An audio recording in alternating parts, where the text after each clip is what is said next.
In this video, I'm going to tell you about the new edition of Warcry and the big honkin' box, Heart of Ghur.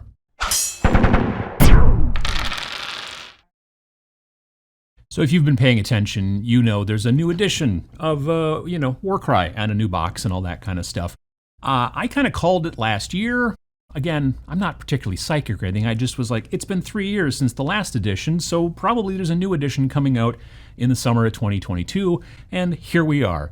It's a little bit late. I kind of thought it would be late July, and we're going to be looking at seeing it in, I think, like mid-August, but nonetheless, we're talking about it late July, so that kind of counts, at least in my opinion. So, if you've again been paying attention, going and looking over at Warhammer Community's website and all that stuff, you've seen it better than this. This is the sprues, right? There's a lot of plastic in this box, as per usual. There's the Rotmire Creed, who are the guys who follow Nurgle, but don't realize exactly that they follow Nurgle.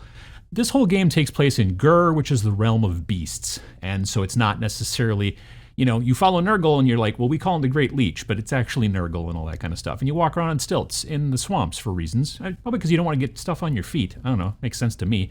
And then there's the Horns of Ashut, who have cow hats on top of their other hats. I don't quite get that either. I think I'm more likely to paint the Rotmire Creed, as far as, getting into my, queue of things that need to get painted. There's also meat trees, of course, and other terrain and a board and all that stuff. But again, you've seen all that stuff already on Warhammer Community's website, and if you haven't, you should go check it out. They got nice photography. What's really important, at least to me though, is, but what about the rules? Well, thankfully, the rules haven't changed much. You can't really tell from the cover, obviously, but believe me when I say that the rules haven't changed much. When they decided to come out and say, hey, look, we've got finally some stat cards or stat blocks that we can show you, they did so, and just seeing them as a person who plays Warcry, I looked at them and said, I know what all that means, which means they didn't pull a kill team, which was to go from the 2018 version to the 2021 version and make things completely different. When the new stuff came out for 2021, you looked at the stat blocks and went, I don't know what any of that really means. So that's obviously a very big difference and all that. In the new version of Warcry, the stat block is the same. The stats themselves may not be the same, the actual numbers, the numerical values, but everything else in the playing, there's a lot of fluff and pictures and models and all that stuff at the beginning part, like there always is in these types of books. But when you get to this part here and they're like, look, these are the different parts of either the stat block or the actual stat card, if you have a card, this is nothing new. The background color is a little different, but otherwise the font and everything else is pretty much the same as it was, which is great. The icons, all that kind of jazz, sure. But just looking at this, I go, okay, this has got a 6-inch reach. This is, what do we got down here? 3 attacks. Strength 5 does 1 to 5 damage, depending on whether you get a crit or not. This is all staying the same, which is great, because the fact is that means you can probably keep using the models that you've already had, in your last Warcry warbands, especially the Age of Sigmar stuff. You don't have to, they didn't seem to make rules, list building any different. They didn't change those rules either. There's still a points cost for everything. This guy's 125 points, and so therefore, and according to the rules in here, it's 1,000 points. You still need a leader. It's basically the same stuff, which is really, really awesome.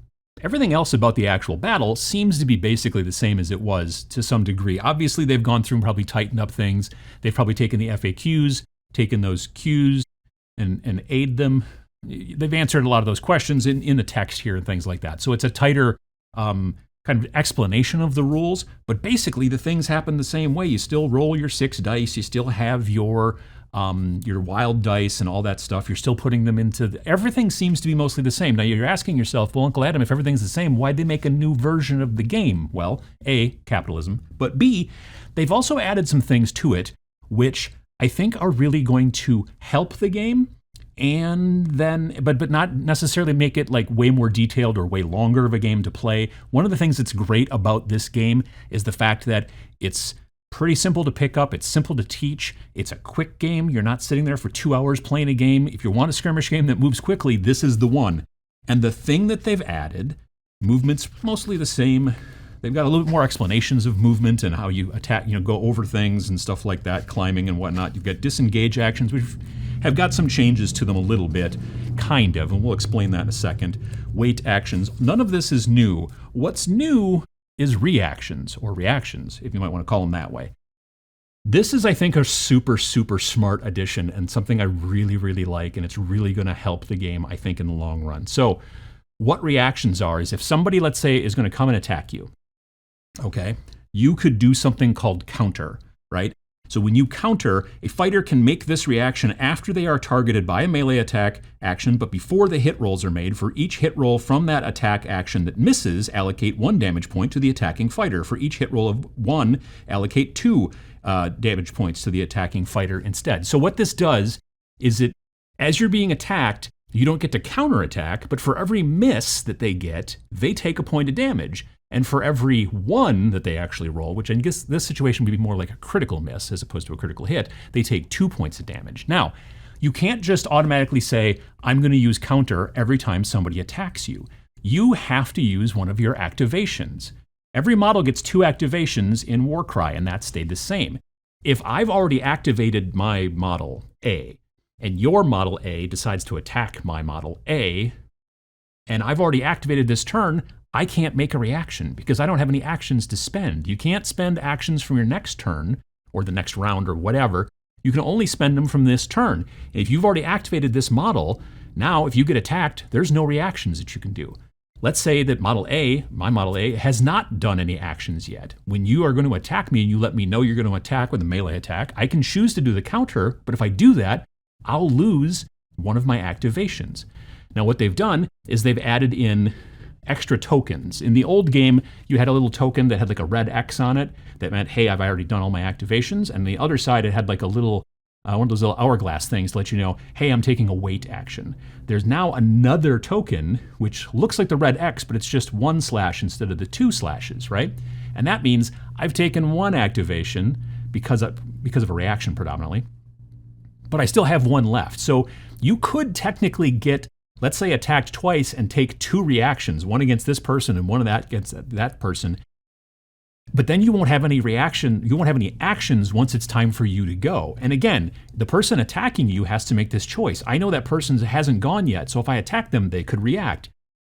But they might not. On the other hand, if I'm attacking somebody who's already done all their actions, I know they can't react. So it's adding an extra kind of strategic level to both the attacker and the defender, and I think that's great. But it's not something that's an automatic, well, I always decide to counter, or I always decide to take cover. Cover is the thing for getting shot with a missile weapon as opposed to melee.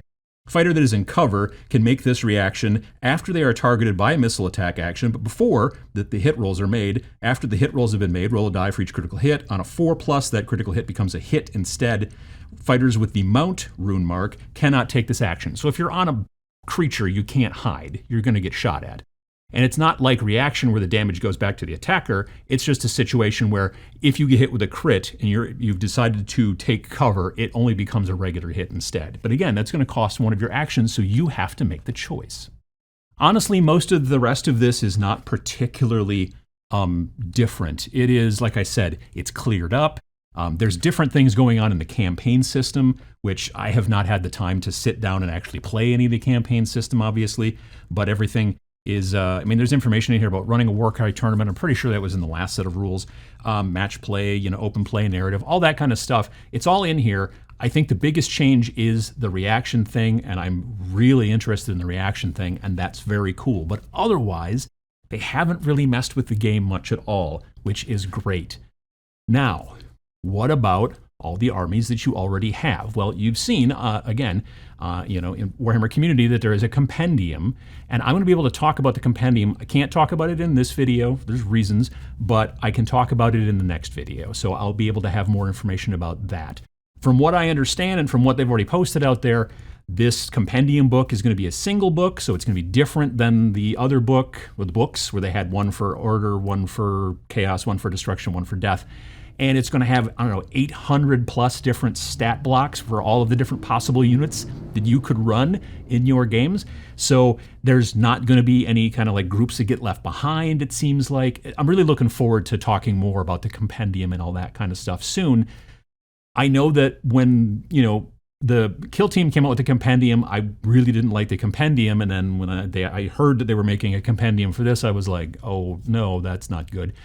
But honestly, it's just taking, from what I can tell, the 4 books that they had previously in the last edition, just putting them all into one book. It's kind of stripping out a lot of the extra, like, special little kind of missions and fluff and stuff like that. It's just basically, from what I understand, mostly just big old pages full of stat cards. So that's pretty cool. And I'm assuming by them putting it all into one book, they're probably going to make some changes to points, very possibly also actual, changing of stats and things like that.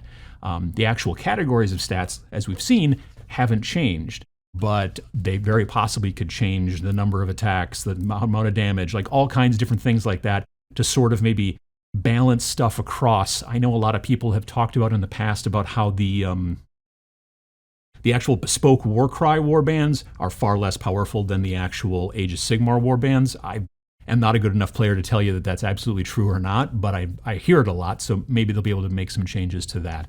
Overall, I'm very happy with this new edition of Warcry. They haven't messed with it really at all.